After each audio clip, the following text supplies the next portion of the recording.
नमस्कार सगळ्यांना, कसे आहात सगळे? स्वागत आहे तुमचं माझ्या चॅनलवरती. तर मित्रांनो, आज व्हिडिओ बनवायचा मुद्दा म्हणजे मला एका दादाने कमेंट केली की तुमचे काही व्हिडिओ असे असतात, काही व्हिडिओ म्हणजे एक लेवलने व्हिडिओ नसतात तुमचे. तर काय होतं दादा, कधी कधी टेन्शन असतं म्हणजे खूपच टेन्शन असतं आणि तुम्ही तुमच्या माहेराला इकडं तिकडं बाहेर जात नाही कुठं. तुम्ही तुमचे म्हणजे एक घरामध्ये असेच व्हिडिओ असतात तुमचे. तर राहिला माहेरचा प्रश्न, तर खरंच नाही जात मी माहेराला कधीच नाही. आज 20-25 वर्ष झालं माझं लग्न झालेलं, मी कधीच कोणाच्या दारात जात नाही. त्यांनी कधी मला जवळ केलं नाही, म्हणून मी कधी जातच नाही. माझा सांभाळ, मी आधीच्या पण व्हिडिओमध्ये सांगितलं होतं तुम्हाला की मला सांभाळलं आजीने. आज आजी ऑफ झाल्याच्या नंतर मला गावातल्या लोकांनी सांभाळलं, त्यांनी लहानाचं मोठं केलं मला. त्याच्यानंतर आईवडिलाचा प्रश्नच नाही आला.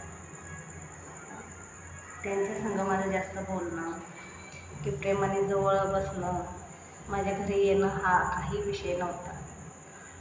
कधीच मी त्यांच्या तर गेलेले नाही. पण मी माझ्या संसारामध्ये आता खूप खुश आहे आणि मला काही गोष्टीचा खूप त्रास होतो काही गोष्टीचा. मी माझ्या मनाची गोष्ट कधी बोला बोल. चाय प्यायचा तू बनव ना रोशन. बनव दादा, बनव, गॅस चालू कर, परत कॉक बंद कर. पण वाजलेत 11 वाजलेत, ह्या पोराला चहा प्यायचा आहे. व्हिडिओ काढायला लागले ना लगेच पोरामध्ये येतात. बनव दादा, बनव. त्याच्यासाठी ना मी कधीच माझा त्रास कोणाला सांगत नाही.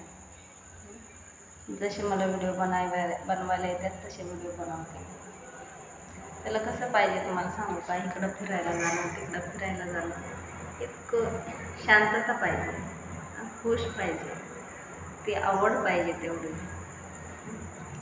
जायला काय हरकत नाही, जिथं आपल्याला विचारत नाही तिथं जाण्यात काहीच अर्थ नाही. मला नाही वाटत कुठं जावं असं. आणि कोण कोणाचं नसतं. कुठं जाऊन येऊन काय फायदा नाही. आपलं घर आपलं बरं आहे आणि काही वाईट नाही आहे माझं. जरी आईवडील नसले तरी माझा नवरा एक बहिणीसारखं खूप प्रेम देतो मला आणि कधी दुखवत पण नाही. मला त्या गोष्टीचं काहीच वाटत नाही, म्हणून मी कुठं जात नाही. मला नाही आवडत कुठं जायला. आताच नाही, पहिल्यापासूनच मी जात नाही कुठं.